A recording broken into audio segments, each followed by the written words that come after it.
This is the journey of two parents on a path to hope, but one that began as an excruciating trek through darkness. Two strangers grieving the same man. Everybody loved him.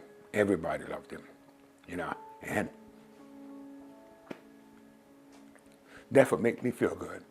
Ian was loving.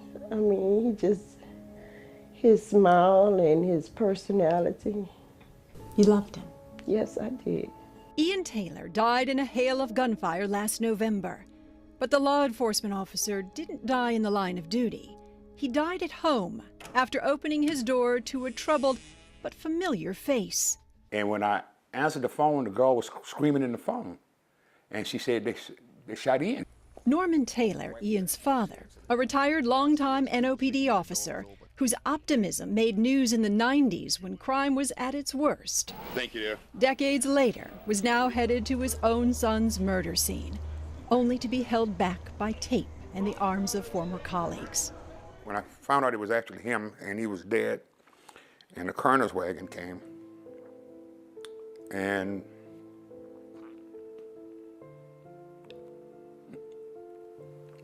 it was hard. It was hard.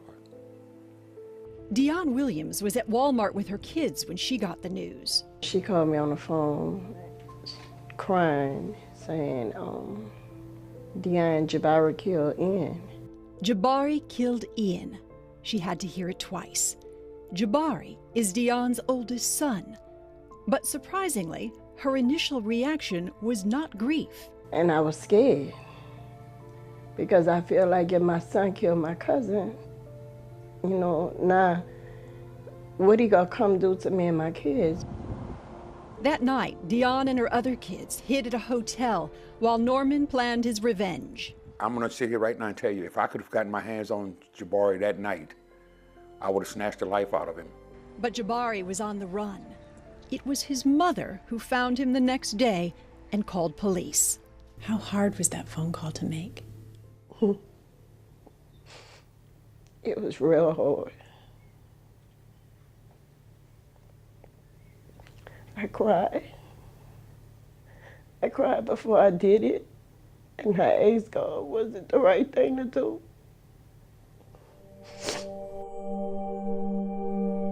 With Jabari now in jail, Norman plotted how to get there too.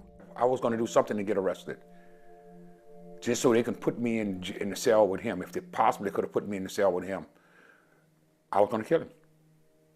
But fate or faith stepped in when Norman's pastor just happened to stop by right then, right there in his living room. Norman had a change of heart for Jabari.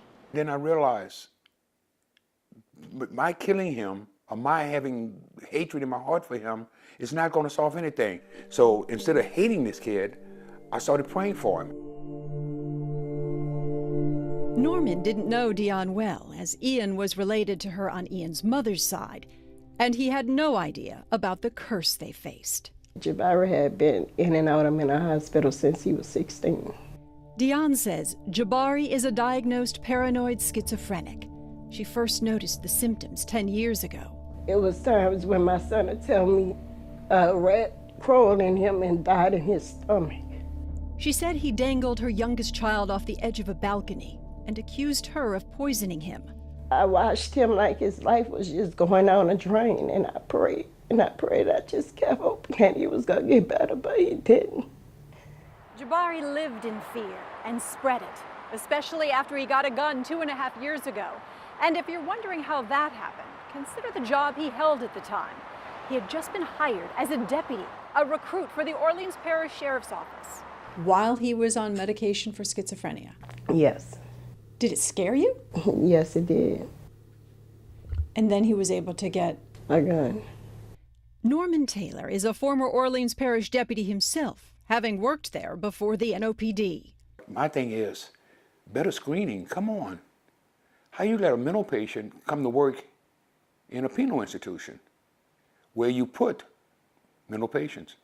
To be sure, the job didn't last long. Jabari left 6 months later.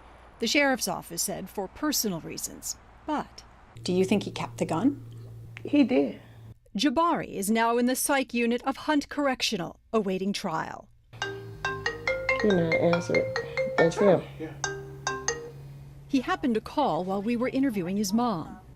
I don't know. I can check back and see. You can check back and see. You gotta go check back and see because like I told For nearly 9 minutes, Jabari repeats himself, seemingly not comprehending his mom's replies. Dion hopes he's on his meds now. It's likely he wasn't at the time of the shooting. Dion had kept the pills he'd been prescribed 4 days before the murder. 30 had been prescribed, and 30 are still there. I didn't know initially that he was a mental patient, and that even made me more not want to hate him. Norman has been fighting crime and hate his whole life. Get in line, gentlemen. Get in line. Fix that hat. He was the officer who back in the 90s, on his own time and dime, created the Making Friends Club, bringing together kids from rival neighborhoods. They're all gonna be friends, eventually. Norman has always fought hate with love, and so perhaps it's not surprising he moved far beyond praying for Jabari to forgiving him. What do you want to have happen to Jabari? I want him to get help. I want him to get help. I want him to get mental help. I want him to get better. I don't want to see him rot in jail. Yeah, I didn't think that he was gonna forgive me. Let's know my son, who took his son's life. This is Ian's hat. They are two parents on the path to hope. I know. Oh, that's my baby. That's my baby. A trek beyond darkness, where their love for both a gentle giant and the cousin who killed him leads to peace. Karen Swenson, Eyewitness News.